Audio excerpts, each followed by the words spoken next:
Yes, folks, hello, welcome once again to MoDXtra Games and Collectibles. My name is Chris, this is my channel, absolute pleasure to have you with me here today. And that today is Sunday, the 1st of February, which means it's G.I. Joe Day, folks. And we have been blessed with some render reveals from the official G.I. Joe Hasbro social media account to celebrate the occasion. They only dropped a short while ago. I've spent a little bit of time poring over these images, gathering some initial reactive thoughts, and I'm here to share them with you now. And of course, as always, I invite you to the comments down below to share your thoughts as well.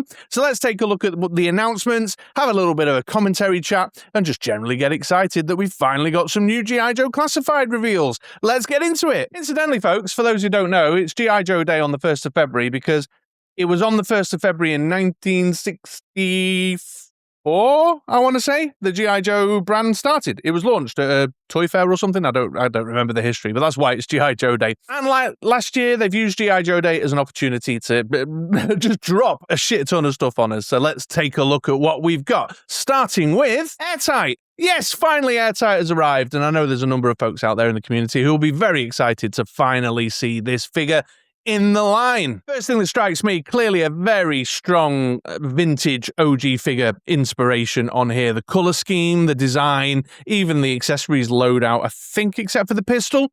The original vintage figure didn't have the holster and the pistol, did it? But overall, a very strong vintage design. Even the yellow seems very vintage 80s action figure bright there as well. They're not leaving them themselves a lot of room to maneuver with the retro car back lines, are they? But yeah, lots to like if you're into your vintage look. Airtight, for sure. Definitely for someone like me who loves that Action Force issue cover with Airtight on the front of it, that's an absolute banger. One thing this render reveal doesn't particularly reveal, but I'd be interested in knowing, is whether his helmet's removable. It looks pretty small and tight on the figure there to be a removable figure, but they've definitely got a sculpt in there under the goggles, the visor, on his helmet, which is interesting to me. And you can obviously see on the backpack there, we've got the port at the top of the backpack for those tubes that are swinging around. So yeah, I'd be curious to know if he's got a helmetless option, you know, that you can pop the helmet off. If it is, then he's going to have a very little head. But lots of detail in there. You can see the texture detail on the tactical vest with all the like readouts and dials and stuff with some decals on them. Some sculpting on the gloves, all good and fine. Yeah, I'm pretty sure we've seen the book before in previous iterations. Got his weird chemical weapon hoover thing. What is Airtight's weapon? I don't even know what it is. It's not even a weapon, I don't think. It's not offensive. It's for like sucking up chemical shit. I don't know. Anyway, he's looking pretty good, looking pretty solid. Great figure there. Definitely a massive crowd pleaser for the vintage figure look, folks. So yeah, I think Airtight's going to be a solid addition to the line. I'll be putting a pre-order in for sure. And next up, we've got Red Dog and Taurus here, which folks like me who are big G.I. Joe the movie fans have been waiting for, round out the Renegades lineup. It's a 2-pack. We knew that. We'd been told in the pipeline name only revealed that it was going to be a 2-pack. There's some interesting stuff here. There's a lot to like, but there's a few things to question. Certainly, I've no doubt. I've not really been looking this afternoon because I've taken my time to prep this video, but I'm pretty sure if I hit the socials now, there's going to be a lot of people talking about the height, the scale of these figures. How big are they going to be? Obviously, we were a little stung by Mercer's height, and I don't know, man, Taurus in particular is looking a bit short, isn't he? What are these legs? Do we recognize these legs from a previous book that might give us an indication as to how tall they are? But yeah, they're looking a bit stunty. So that might be something that folks are going to take a dislike to. It says in the social media post on GIJoe.com, on G.I. Joe social media, that the beard goes hard, and they ain't kidding. The beard does go hard. Look at that. Taurus is definitely doing some quality facial hair work there. Both, again, very vintage inspired. They look, almost exactly like the figures and their look in the movies, so that's all fine. I don't think there's been a great deal of stuff. Taurus has been a little bit embellished, like with his shoulder pads here and the like little protective arm shield on that left arm. And I think with Taurus, they've just kind of added a bit of texture and depth to things like his headband and the bracelets that he's wearing and stuff. But overall, The look and feel, the uniform design and all that stuff is just exactly the same, just with that kind of 6-inch classified contemporary depth added here and there, some embellishments. They've got their classic kind of movie weapons in there. So Taurus has got his like scimitar, and Red Dog's got his, what do you call that, a bully club? Is it called a bully club? I don't know what that thing is. That looks like the sort of thing a dominatrix keeps in a dungeon. Somebody let me know in the comments down below what's going on there. Taurus has got his little 6-shooter. Red Dog's got his pistol, which I think the figure had a pistol, didn't he? Just like a little pistol. They've thrown a couple of things in. Is this gun right at the top here? Is this new? Is this one new? Someone let me know in the comments down below whether we've seen that before or not. We've definitely seen this before several times now. We've also seen that backpack a few times. Nice to see the football in there too. A little bit of flavour, you know, a little bit of a nod to the movie and a bit of flavour in the mix, which is nice to see. Taurus appears to be loaded up with weapon storage as well. So just looking at that there, he's got his cross-straw holster on the chest there, which is probably for that 6-shooter. And he's got another holster here on his hip, which might be for that kind of 9mm pistol-y thing up there. Then his little dagger, and then what's this one for? Maybe for his scimitar? Or maybe the scimitar goes on the hip one, and the 9mm pistol goes in the thigh one there. I'm not sure. Let me know your thoughts in the comment below, but it looks like he's loaded up with on-figure storage for all his gear and weaponry. And it looks like Red Dog here has got a thigh holster for this pistol with the suppressor on it. So tons of gear chucked in for good measure. Everyone's got a knife, everyone's got a handgun, everyone's got their signature weapon. Little bit of world building flavor. Yeah, it's looking like a pretty good set, this. I'll definitely be going in on these guys because, as I've said many times before, regulars around these parts will know G.I. Joe the movie was a big influence on me, and I would really love to pad out the Renegades, get me Falcon and me Slaughter and my Mercer out and get a little display going with these guys. So yeah, rock solid. But I think, like I say, the main thing I reckon folks will be drawing attention to and be concerned about is the scale. Are they going to be big enough? Are they going to be tall enough? Are they going to be intimidating enough as per the way they looked and felt in the movie? Then they pulled a curious one on us with a little cheeky mystery reveal here. A silhouetted character with a cowboy hat and a pair of 6-shooters. Who could that possibly be? I don't know.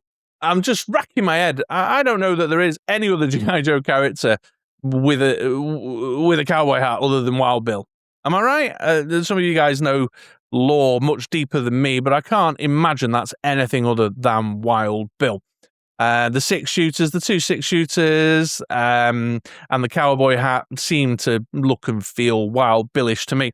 It's interesting. There's in the silhouette you can sort of see a little bit of like a cape or what I would suspect is more like a poncho, a kind of Clint Eastwood Man with No Name kind of poncho-y thing there, which might be an interesting piece of flavor. Again, I don't really remember, certainly not in the cartoon, but I don't really remember from the comic books Wild Bill ever wearing a poncho.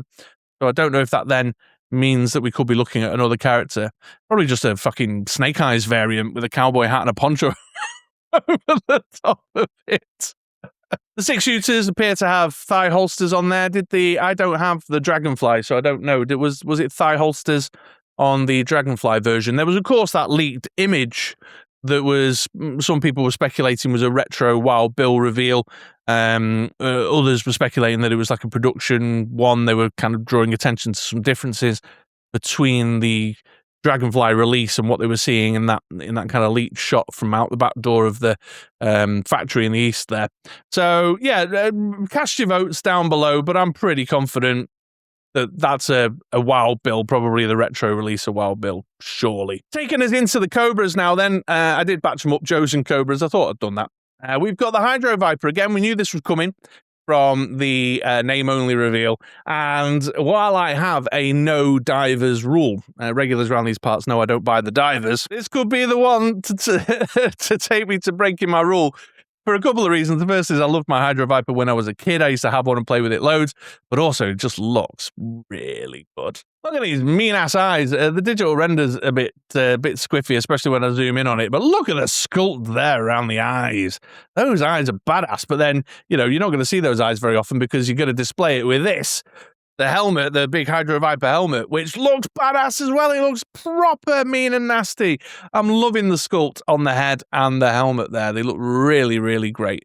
So super pleased. But look at all the texture detail in here, like the scaling on his mask, down his vest, on his bracelets. You know, he's got his little readout there telling him his oxygen levels and stuff. The purple looks just right. The flippers in that scaly big feet design, obviously very heavily vintage inspired, especially with the inclusion of the ray in there. Love it. The backpack, just brilliant. Storage on the figure for his big ziggy zaggy dagger thing and his harpoon launcher pistol. So he's got the space to store them on the figure. Just a whole complete set in one. Oof, yeah. This is definitely going to be the figure that's going to lead me to break my no divers, no aquatic stuff rule, which, you know, I'm just going to have to accept it. I'm just going to have to accept it. That's just the way it's going to have to be. Rules were meant to be broken, weren't they, folks, at the end of the day? I can't get over. I mean, look at those eyes. Look at those eyes. I just can't get over that. If that comes out in 6-inch plastic form, looking as just like mean and mutated and fucking evil as that, then I'm going to be very happy with that. That's awesome. As you can probably tell, this is the one that has really caught my eye the most so far that I've revealed. I just think this looks really, really tremendous. Really tremendous. Very, very, very happy with the way they've kind of lent into the vintage inspiration with this one. Looks great. You can disagree, though, and if you do, let me know in the comments down below. But let's move on to the next one. One for the DIC cartoon fans here, folks. We've got the Overkill Bat here. Not a character I was hugely familiar with until a couple of years back. I rewatched the whole DIC cartoon run. Yep, it's true, I did. And I wasn't right for days afterwards. But I was doing it because I was researching some Easter egg stuff for the packaging art that I do intermittently do an installment for. But I got to admit, this looks like a great figure. It's a tricky one, though, for a couple of reasons. But at a first glance, you're like, whoa, look at this. Like, I love this little sort of, like, robo eye thing and, like, little targeting eye with a bit of a glow right in the center there. That looks great. The design, the book on it, just, like, all the sculpting in there looks really awesome. Look at all this stuff with, like, servos and rivets and bolts and plating and all kinds of stuff all the way throughout. Looks really, really fantastic. And I think it's largely a whole new book there, isn't it? A whole batch of weaponry there with his claw and his little laser blaster and his little thermo knife thing, and then this big old cannon thing here with a lovely little bit of paint application in there, the little flash of pink just to bring it to life and give it some depth. So a lot to like there. I know that the original figure, the bright green chest plate here, the original figure was like a green transparent chest plate thing that was showing a load of workings inside, which they've obviously chosen not to go for. I also noticed when I was sort of having a closer look at that chest plated area that they've gone for the barbell chest rather than the hinge for the ab crunch. Which I suppose is an aesthetic choice, maybe, to keep that design clean on the front, but that's interesting. So no transparent chest plate and no sound effect backpack. This was part of a sound effect backpack wave. They didn't even throw in just a massive red backpack for the continuity bants, you know. But what that means is we've got this kind of gear here, particularly the two hand swaps. I don't think this looks like it clips on the top of the arm. But the two hand swaps have got no on-figure storage in a backpack like you get with the normal bats. Also, the colour scheme. I mean, I know it's vintage accurate. They've gone for the vintage accurate colour scheme of the black, reds, golds with the big green bit in the chest area. So, which of course is then closely aligned to the vintage figure that was released at the same time as the DIC cartoon. But if like Bat army building is your thing and you want to get him and place him as your kind of Bat commander, I just think he'd look a bit odd with all that gold and green next to if you're going for the classic black and yellow colours, or you've got a mix because you've picked up the Arctic ones and what have you. I'm not sure if aesthetically he'll uniformly sit within that kind of space, that little corner of your G.I. Joe collection that you might want to display him with. That said, though, it does look good. It does look good. If you can, if you can get over the luminous green chest plate and the very garish gold design, which is so typically sort of DIC era. Do you know what I mean? It's very typically DIC era. So yeah, I'm in two minds about this one. I probably will go in on it just because I just think I like the balmy stuff, and it looks totally wacky and that really appeals to me. But I could see myself struggling to integrate him into displays unless you were doing like a DIC thing with with like Norgahide and Battle Arbor Cobra Commander, Metalhead and stuff. Yeah, I'm not so sure where he fits in display-wise necessarily, but you let me know. You let me know otherwise. Maybe it wouldn't look so bad next to some black and yellow bats, to be fair. Maybe I'm being too harsh. He's got that little kind of flash of, got the black and the red, the green sort of lines up with the yellow.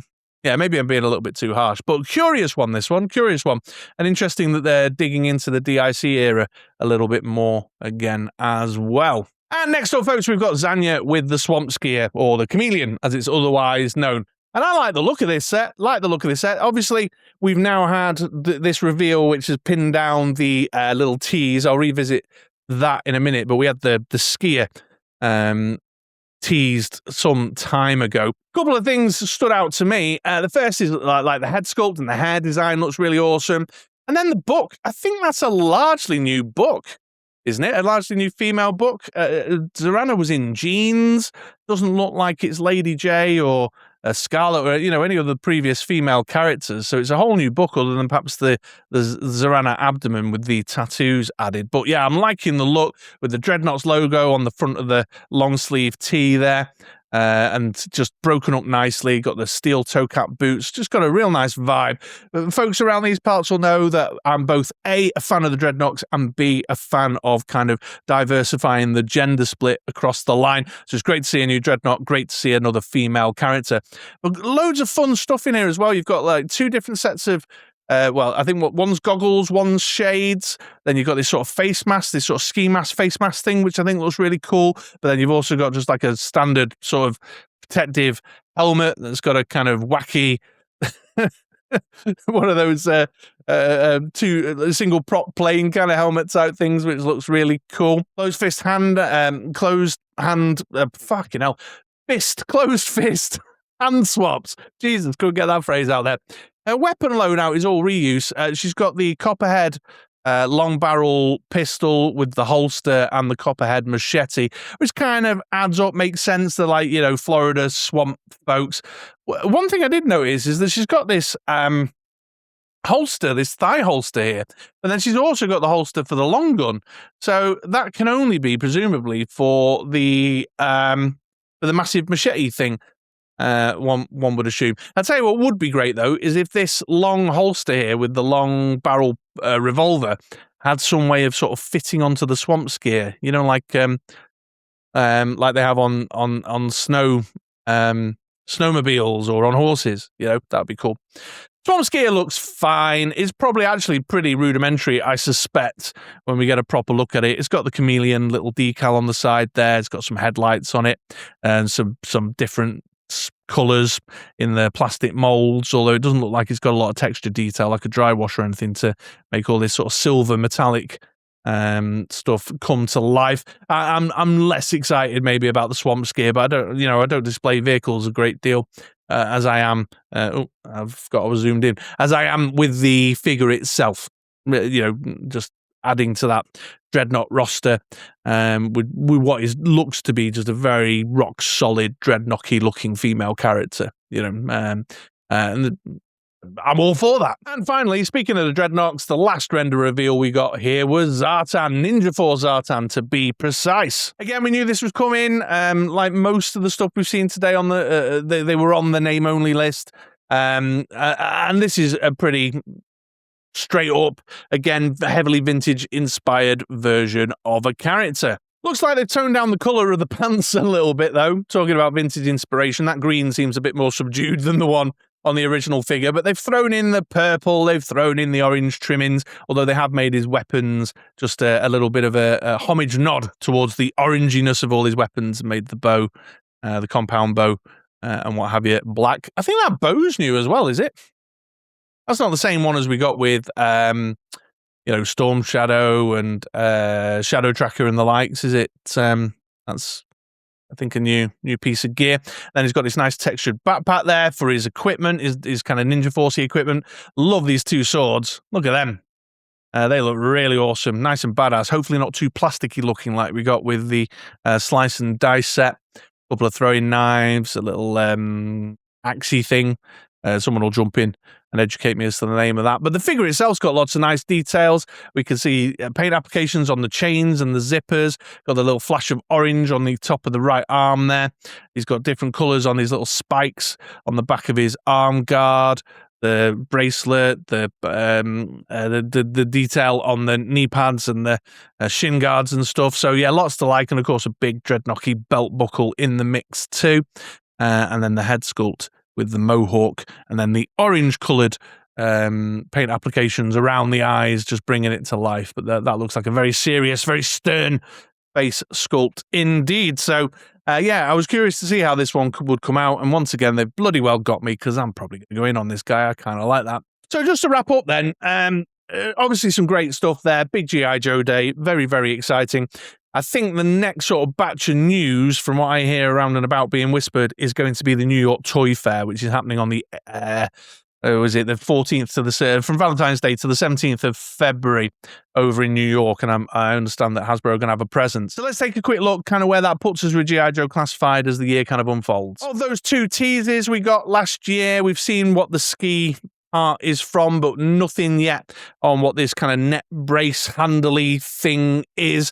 There was talk about it being something completely unexpected. Was this the item that we were talking about as well, being a new character design or doing something really new and fresh? So nothing on that front as of yet.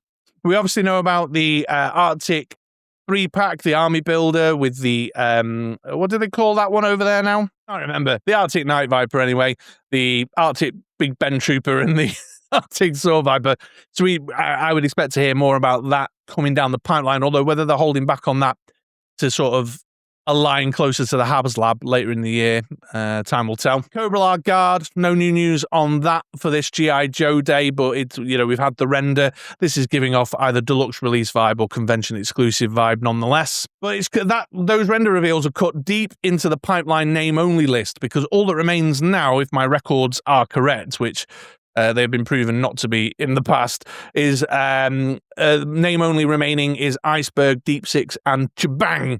Those are the only ones we've not seen anything on yet that was on the list kind of at the outset of the year. Again, I'd speculate whether Iceberg is being held back a little bit to fall in line with the kind of Arctic-y themed stuff surrounding the HasLab, perhaps later in the year. No word on Deep Six, no word on Chabang. So I'm suspecting strongly that the New York Toy Fair may give us some in-hand reveals, some kind of cabinet reveals of, say, the Arctic 3-pack, maybe the Cobra Guard, but we might see some digital renders for these three. And of course, this list needs padding back out again now. And there we go then, folks. That's it. That's our G.I. Joe Day render reveals, just a social media drop as of today. That we see something scheduled in, a fan first stream, or whatever they call them, over on the Hasbro Pulse channel is yet to be seen. And of course, I've taken loads of time to set all my graphics and film this, so more stuff could have been happening, and I'd be sat here oblivious to it right now. But there's our reveals. My man Mark over at Yo Joe Reviews. Sorry, dude, no zap yet. But in any case, as always, I invite you to the comments down below. Let me know your thoughts. Are you excited about these reveals? Are you a bit disappointed about these reveals? What's the standout for you? What's the least interesting? You're going to be pre-ordering, you know, all the good stuff. You just let me know. In the meantime, thanks for coming and hanging out. I hope you have yourselves a great day, and come back again sometime soon for another video on the channel. So take it easy, folks, and I'll catch you next time. All right? Bye-bye now.